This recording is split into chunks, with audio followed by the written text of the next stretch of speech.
হুগলির বাম প্রার্থী চুঁচুড়ার কৃষক প্রগতি সংঘের 131 নম্বর বুথে ভোট দেন। সকাল 7টা নাগাদ প্রথম ভোট দেন মনোদীপ ঘোষ। এই অভিজ্ঞতা তো ছিল না, নতুন হলো। তো না, ঠিক আছে, রাজনীতির ময়দানে ওইভাবে তারকা বলে আলাদা কিছু নেই। এটা নির্বাচন, রাজনৈতিক সংগ্রাম, এই লড়াইয়ে আমরা আছি। তো মানুষের মধ্যে থেকে প্রচার করেছি, মানুষ সাড়া দিয়েছে, তার প্রতিফলন ভোটের বাক্সে হবে। কি করবেন আজকে সারাদিন? সারাদিন চেষ্টা করব যে বিভিন্ন জায়গাগুলোয় আমাদের 7টা বিধানসভা, সেখানে যাওয়ার চেষ্টা করবো। সবটা হয়তো হবে না, কিছুটা আমাদের ইলেকশন এজেন্ট যে আছে তাদের করে নিতে হবে। কোথাও কি এখনো কোনো অভিযোগ এসছে? এখনো অব্দি সেইভাবে কিছু নেই। আপনাদের সব থেকে যে বসতে দেওয়া হয়েছে?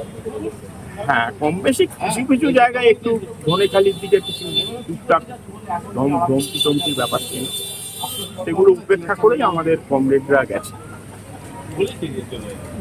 কোনো জায়গায় সন্ত্রাস হবে বা এরকম কোনো ইয়ে? হ্যাঁ, আমাদের তো সন্ত্রাসের আতুর ঘর এই লোকসভাতে হচ্ছে ধনেখালি।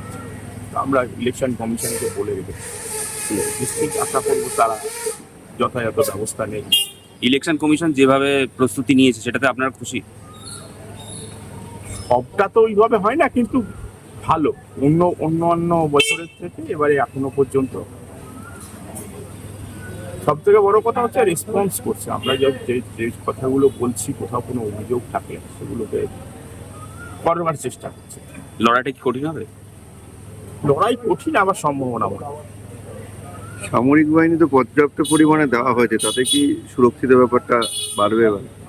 না, শুধু সামরিক বাহিনীর ওপরে বিষয়টা নির্ভর করে না, মানুষের জেদ, তার ইচ্ছা, আমার নিজের ভোট আমি নিজে দেবো, সেইটা এবারে সবচাইতে বড় ইচ্ছা। মানুষ আসছে, নিজের ভোট নিজে দিচ্ছে, জিতবেন? জেতার আশা নিয়েই তো লড়ছে।